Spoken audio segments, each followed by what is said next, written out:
14 जुलाई 2024 और आज के महत्वपूर्ण करंट अफेयर्स के बारे में हम इस वीडियो पे चर्चा करने वाले हैं। तो हमारा सबसे पहला क्वेश्चन है कि हाल ही में जारी सतत विकास लक्ष्य 2023-24 में शीर्ष राज्य का दर्जा किसे मिला है।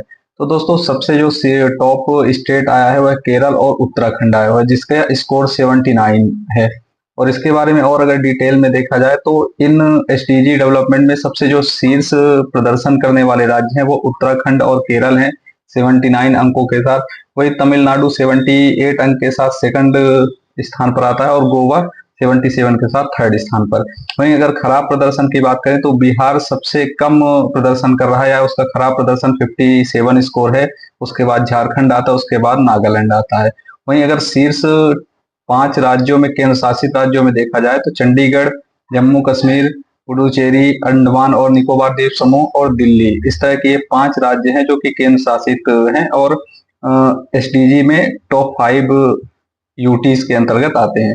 और एसडीजी इंडिया इंडेक्स अगर 2023-24 की बात करें तो इसमें 71 स्कोर इंडिया का आया हुआ है और यह स्कोर 2020-21 में 66 है, यानी हम कह सकते हैं कि हम एसडीजी में काफी आगे बढ़ रहे हैं। वहीं अगर ये देखा जाए कि जो 50 से नीचे स्कोर आ रहा है वो लक्ष्य 5 का आ रहा है। 16 लक्ष्यों में, जो 16 लक्ष्य में एसडीजी इंडेक्स जारी किया जाता है उसमें लैंगिक समानता 5th नंबर पर आता है और उसमें हमारा जो 50 से नीचे स्कोर है वो इसी पे है, बाकी सभी में 50 से ऊपर है। अब चलते हैं दूसरे क्वेश्चन के ऊपर। तो हाल ही में स्क्वैलेस सीमा नामक डॉगफिश प्रजाति किस राज्य से खोजी गई है। तो यह जो डॉगफिश शार्क प्रजाति है वह केरल से खोजी गई है। अब इसके बारे में देख लेते हैं। केरल के पश्चिमी तट पर एक स्क्वैलेस सीमा नामक डॉगफिश प्रजाति खोजी गई है, जिसे सुपर डॉग्स के नाम से भी जाना जाता है। और सबसे महत्वपूर्ण बात कि इस मछली या फिश का जो लीवर का तेल होता है इसका उपयोग सौंदर्य और दवाइयों के लिए महत्वपूर्ण उपयोग में लिया जा रहा है। अब हम आ जाते हैं तीसरे क्वेश्चन पर। तो किस राज्य ने कृषि नेतृत्व पुरस्कार 2024 में बागवानी में सर्वश्रेष्ठ राज्य पुरस्कार 2024 जीता है। तो यह नागालैंड है, जिसने कि 2024 में बागवानी में सर्वश्रेष्ठ राज्य पुरस्कार को जीता हुआ है। अब इसका प्रमुख कारण है कि यहाँ के कई छोटे और ग्रामीण किसान हैं, उन लोगों तक बागवानी की जो भी न्यूनतम आवश्यकता है उनको पहुंचाया जाए।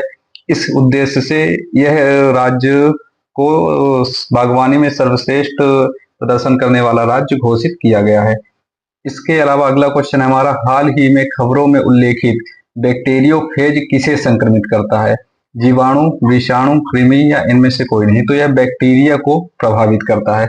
दोस्तों यह एक तरह का फेज या फिर वायरस कह सकते हैं जो कि बैक्टीरिया को खत्म और नष्ट करता है।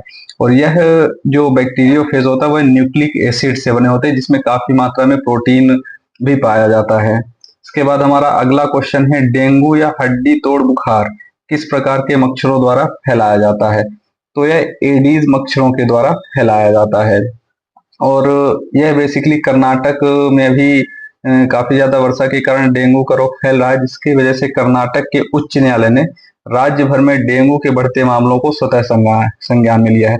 और इस तरह के जो मच्छर होते हैं एडीज मच्छर, वो उष्ण कटिबंधीय और उपोष्ण कटिबंधीय क्षेत्रों में सबसे ज्यादा पाए जाते हैं। और जिन व्यक्तियों को इनसे संक्रमण होता है उसमें रक्तस्रावी बुखार हो सकता है, सांस काफी ज्यादा उनकी बढ़ने लगती है, उल्टी और मसूड़ों से खून बहना जैसे लक्षण दृष्टिगोचर या दिखाई पड़ना शुरू हो जाते हैं। हमारा अगला क्वेश्चन है, हाल ही में लॉन्च की गई प्रौद्योगिकी विकास कोष TDF, जिसे हम TDF के नाम से भी जानते हैं, किस मंत्रालय का कार्यक्रम है। तो ये हमारे रक्षा मंत्रालय का है। ये दोस्तों यहाँ इंग्लिश में गलत है, डिफेंस मिनिस्ट्री आ जाएगा। तो ये हमारे रक्षा मंत्रालय का है और यह रक्षा मंत्रालय DRDO के द्वारा इसे क्रियान्वित करता है। और जो ये हमारा TDF यानी टेक्नोलॉजी डेवलपमेंट फंड है वह मेक इन इंडिया के तहत आता है और इसमें जो छोटे और लघु मध्यम उद्योग हैं, MSMEs हैं, इनको प्रमोट किया जाएगा और उनको 90% तक वित्त पोषण दिया जाएगा। और इसके जो TDF है इसका टेन्योर 4 वर्षों का रहेगा। इसके अलावा अगला क्वेश्चन है हमारा, हाल ही में ग्रो विथ द ट्रीज वृक्षारोपण अभियान का आयोजन कहाँ किया गया है। तो हाल ही में अभी श्रीनगर में BSF ने SBI के साथ मिलकर के यह सहयोग से यह स्टार्टअप शुरू किया गया है, जिसका प्रमुख उद्देश्य है कि वातावरण में हरियाली को बनाए रखना है। इसके इसके अलावा अगला क्वेश्चन है कि हाल ही में बीसीसीआई ने भारतीय पुरुष टीम का हेड कोच किसे नियुक्त किया है। तो अभी गौतम गंभीर को भारतीय टीम का हेड नियुक्त किया गया है। इसके पहले राहुल द्रविड़ थे जिन्होंने T20 वर्ल्ड कप को जिताने के बाद इनका कार्यकाल समाप्त हो गया है। इसके अलावा हमारा अगला क्वेश्चन है दोस्तों, हाल ही में फिलीपींस और किस देश ने एक पारस्परिक समझौते RAA रेसिप्रोकल ऑक्सपेक्ट एग्रीमेंट पर हस्ताक्षर करके अपने रक्षा संबंधों को मजबूत किया है। तो दोस्तों इसका सही आंसर हमारा है कि जापान। हाल ही में फिलीपींस और जापान ने RAA के साथ समझौता करके अपने रक्षा संबंधों को मजबूत किया है। हमारा अगला क्वेश्चन है, हाल ही में समाचारों में देखा गया order of Saint Andrew the apostle पुरस्कार किस देश का सर्वोच्च नागरिक सम्मान पुरस्कार है। तो दोस्तों यह रूस का सर्वोच्च नागरिक सम्मान पुरस्कार है जिसे कि प्रधानमंत्री नरेंद्र मोदी जी को अभी दिया गया है और यह 1698 से यह जो पुरस्कार है वो प्रोवाइड किया जा रहा है। और आज के साथ इसी क्वेश्चन के साथ आज का हमारा ये सेशन समाप्त होता है दोस्तों। Thank you.